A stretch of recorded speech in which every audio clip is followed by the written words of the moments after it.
पटना से हूँ, ठीक है, जो कि बिहार का एक कैपिटल है। पर यहाँ पे भी हमने कास्टिज्म या मेरा दोस्त किस कास्ट का है या इवन किस रिलीजन का है वो हमें तब तक नहीं पता चला जब तक हम कॉलेज नहीं गए। तो उस तो समय तक एक हमें सॉरी पता मैं भी एक नहीं। मिनट बीच में काटूंगा सर, आपको और मेरे को थोड़ी ना पता चलेगा जातिवाद का। जी। अगर आप और मैं सो कॉल्ड ऐसी कास्ट में पैदा हुए होते ना जिनका शोषण किया गया, सो कॉल्ड, तब हमको पता हम्म। चल जाता सर। आपका और मेरा ना, जब लोग सरनेम देखते हैं ना, उनके बात करने का रवैया बदल जाता है सर। ये प्रिविलेज अच्छा। हम लोग लेते हैं और हमको पता भी नहीं है सर। एक्चुअली में हम इस प्रिविलेज के साथ पैदा होते हैं सर। और जिस दिन हम्म। आपके अंदर में सिर्फ देखिए एक गेज पलट के देखने वाली बात होती है ना, अगर हम्म। आप, जो आपकी स्थिति है मेरी स्थिति है, इस स्थिति में से मैं समाज की तरफ देखूंगा ना, जातिवाद मेरे को नजर नहीं आएगा। एक दलित की आंख से होके मेरे को देखना पड़ेगा कि जी। क्या जातिवाद समाज में है कि नहीं है। जिसके साथ शोषण होता है, अगर वो एक आखिरी व्यक्ति बोलता है कि हाँ जातिवाद नहीं है, तब मैं इस बात को मान सकता हूं सर। आपके और मेरे साथ कहां होगा सर। आप हो हाँ ठाकुर साहब, एग्जैक्टली मैं हूं एग्जैक्टली। ब्राह्मण हम्म। देवता, ठीक है समाज के लिए। हम्म। तो सर आप और मैं तो प्रिविलेज के साथ पैदा होने वाले लोग हैं। दूसरी एक पैदा बात हो। आपको बताऊं, हमारे पास इतना प्रिविलेज है, इंटर कास्ट आप मैरिज भी कर रहे हो। सो कॉल्ड हम ऐसे समाज में पैदा होते हैं ना जिनका शोषण हुआ है, ठीक है, हमें मार डाला जाता सर। ये भी एक सच है। हाँ हाँ, आप बोल सकते हो कि हो सकता हो, ऐसा होता है।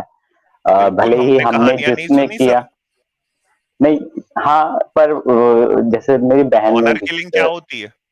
हाँ जैसे मेरी बहन ने भी किया है, कल ही उसकी शादी बिल्कुल, क्योंकि थी तो। देखिए मैं उनकी हम्म। रिस्पेक्ट करता हूं, मैं आपके परिवार की इस भावना की रिस्पेक्ट करता हूं, लेकिन एक छोटी सी चीज है, मैं सिर्फ ये बोल रहा हूं, आप और मैं एक ऐसा प्रिविलेज लेके पैदा हुए हैं कि हम जातिवाद के बंधन को तोड़ सकते हैं। जिसका शोषण होता है, जो दलित है, वो बेचारा, हम्म। उसके पास ये प्रिविलेज नहीं है। वो चाहता है कि इस जातिवाद के बंधन को तोड़े, और जब वो ऐसा करने की कोशिश करता है ना, तो ऑनर किलिंग हो जाती है। तो इसलिए हम ऐसा करके ना सर, एक्चुअली में समाज के ऊपर एहसान नहीं करते, क्योंकि हमारे पास प्रिविलेज है। ऑब्वियसली। हाँ हाँ हाँ। मतलब एहसान वाले माइंडसेट से अगर आप और कर ये रहे हो तो एहसान फिर। वाली बात एक्चुअली में इसलिए नहीं है, मतलब मैं अगर किसी इंसान को इंसान मानता हूं, इसमें एहसान कैसे है भाई, इसमें मेरी सामान्य समझ है, कॉमन सेंस है मेरा ये। एग्जैक्टली अगर आप एहसान मान के अगर ये कर रहे हो तो फिर तो आप उसी चीज को कंटिन्यू कर रहे हो। अगर तो, मैं ये सोच रहा हूं ना कि अरे यार मैं तो ब्राह्मण हूं, मगर मैं जातिवाद नहीं करता क्योंकि मेरा दोस्त दलित है, मैं उसके साथ खाना खाता हूं, सॉरी, ये हम्म। जातिवाद है। जी जी जी, बिल्कुल बिल्कुल, मेरा भी पॉइंट यही है, अगर आप ये सोच कर रहे हो तो फिर आप उसी को कंटिन्यू कर रहे हो। भले ही दिखा के नहीं कर रहे हो पर आप कर रहे हो कंटिन्यू, तो एग्जैक्टली ये खत्म हो जाना चाहिए। आप सरनेम पूछ के दोस्ती या प्यार या कलिग भी नहीं बनाओ। अब समझो कि वो भी इंसान है, मैं भी इंसान हूं। मॉरल टीचर सर, कुछ जोड़ दीजिए आप भी। नहीं नहीं, हमें सर आपने बहुत बढ़िया कह दिया उनसे। और देखिए जातिवाद जो है एक सवर्ण की जो दृष्टिकोण है उसकी नज़र में कभी आएगा नहीं। ये उसकी हम्म। नज़र में दिखेगा भी नहीं। मतलब आपको ये कभी नहीं दिखेगा कि आपके घर के बाहर झाड़ू लगाने वाला सिर्फ वाल्मीकि समाज का है, कोई राजपूत या ब्राह्मण कभी घर के आगे झाड़ू नहीं लगाता। ये आपकी नज़र में कभी ऑब्वियसली। नहीं आएगा अगर आप सवर्ण हैं तो। हम्म। आपको ये भी हम्म। कभी नहीं दिखेगा कि जो जूते सिलता है वो चमार जाति का होता है, और कोई हम्म। ब्राह्मण या राजपूत कभी जूते सिलते हुए सड़क पे बैठ के नहीं दिखेगा। ये नज़र नहीं आएगा। ठीक, जी जी ये भी जी, परेशानी। बिल्कुल। और आपको ये भी समझ में नहीं आएगा कि हज़ारों सालों से आप जो सब्जी खा रहे हैं, भाजी खा रहे हैं, अनाज खा रहे हैं, उसे उगाने का, ढोने का काम शूद्र वर्ग के लोग ही कर रहे हैं। उन्हीं के हाथों का उगा हुआ खाना खाते हैं, उन्हीं के आगे होता हुआ अनाज खाते हैं।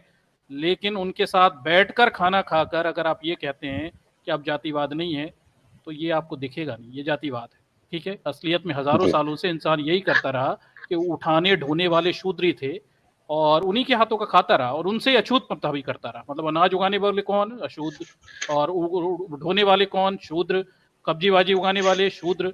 और उन्हीं से अनाज, उन्हीं का उगा अनाज लेकर उसी के साथ शुद्धता अशुद्धता करता रहा। और ये आपको कभी नजर नहीं आएगा, ये देखेगा नहीं, क्योंकि समस्या कॉमन सेंस की। अमित सर ने एक बहुत बड़ी बात की, भारतीयों में common sense is so rare. उनके पास कॉमन सेंस है ही नहीं, क्योंकि उनके पास विजन ही नहीं है ना वो चीज देखने की। आदमी का जो विजन, बड़े कैनवास पे जाकर चीजों को देखना और सोचना, ये एक समाज में एक चीज होती है जो समाज अपने बच्चों को सिखाता है। भारतीय समाज में पूरी परंपरा, पूरी आपकी संरचना ही विकृत है। यहाँ बच्चों को उस तरह से सोचना सिखाया ही नहीं जाता। इसलिए बच्चे जातिवाद जैसी चीजों को, एक सवर्ण से पूछो वो कहेगा जातिवाद है ही नहीं, उसे कभी नहीं दिखेगा। तो समस्या ये है कि जो शोषित वर्ग है वही समझ पाएगा कि उसके साथ शोषण हो रहा है और वो विरोध करेगा। यहाँ पे यही परेशानी हो गई पूरे देश में कि जो सवर्ण वर्ग है वो कहता है जातिवाद नहीं है, फर्जी झूठ बोलते हैं। और जो शोषित वर्ग है, जो भंगी बनकर नाली साफ कर रहा है 1000 साल से, वो कहता है जातिवाद है। अब ये कैसे सुलझे? ये तब सुलझे जब सवर्ण वर्ग में इतनी एम्पैथी आए, समानुभूति आए, कि वो कमजोरों के दर्द से खुद के दर्द को जोड़ कर देखें। एम्पैथी की जरूरत है सर, सिंपैथी की जरूरत नहीं है।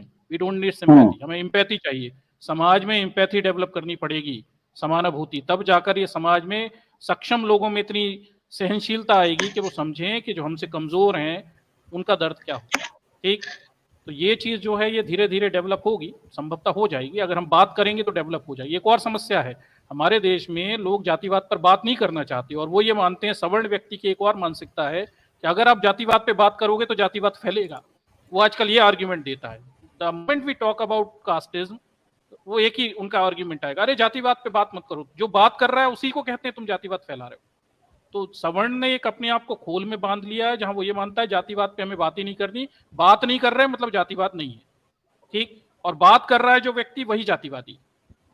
जैसे आरक्षण से जातिवादी आया, सवर्णों ने एक और मान से, आरक्षण से जातिवाद नहीं आया भैया, जातिवाद पहले से था, उसे मिटाने के लिए अफर्मेटिव एक्शन लिया गया, तब जाकर वो उसे खत्म करने के लिए, जातिवाद को खत्म करने के लिए आरक्षण जैसी व्यवस्थाएं लाई गई। तो वो जो सवर्ण की मानसिकता है, उसका सोचने का तरीका ही दूषित है, करप्ट है। ठीक, वो सवर्णवाद ही है, और जब तक उसमें सुधार नहीं होगा तब तक एक सवर्ण कभी नहीं सोच पाएगा कि जातिवाद क्या है।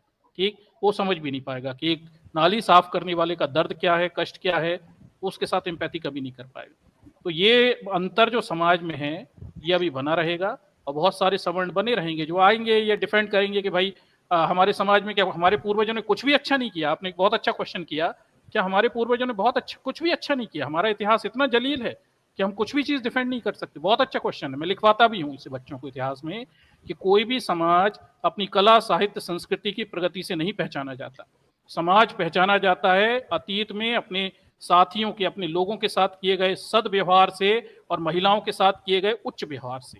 उसी से किसी समाज की ग्रेडिंग होती है कि एक समाज महिला, बच्चे और अपने समाज के कमजोर वर्गों के साथ कितना बेहतर व्यवहार करता है, ना कि कला, साहित्य, संस्कृति और बड़ी बड़ी बिल्डिंगों और मंदिरों की, इमारतों की मीनारों से। ये नहीं है पैरामीटर किसी समाज के इतिहास के इवेल्युएशन का।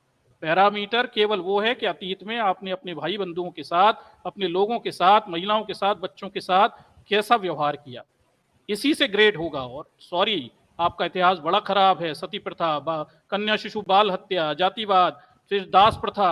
अंग्रेजों ने इतने सारे कानून बनाकर हमें बताया कि देखो ये सब गंदगियां तुम लोग करते हो और अभी तक चलाते आ रहे हो, भरा पड़ा है। और इनमें से कोई भी तत्व आज तक खत्म नहीं हुआ। जातिवाद आज भी होता है, महिलाओं के साथ वैश्यावृत्ति आज भी होती है, निम्न जाति की महिलाएं वैश्या बनती हैं, रेड लाइट एरिया में चले जाइए, मंदिरों में देवदासी प्रथा बदस्तूर चल रही है, जातिवाद वहीं का वहीं है। आज भी वाल्मीकि समाज के लोग ही झाड़ू लगाते हैं, चमार जाति के लोग ही जूते सिलते हैं। आपका पूरा सोशल सेटअप आज भी 1000 साल पुराना ही है।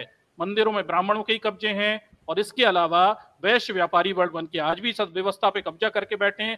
केवल रिजर्वेशन में इतनी स्थितियां बदल दी हैं कि कुछ शूद्रों को आज नौकरी पानी मिल गई और उनकी स्थितियां थोड़ी बेहतर हो गई, अन्यथा कुछ नहीं बदला 1000 साल से। वही सड़ा गला और दकियानुसी समाज आज भी है।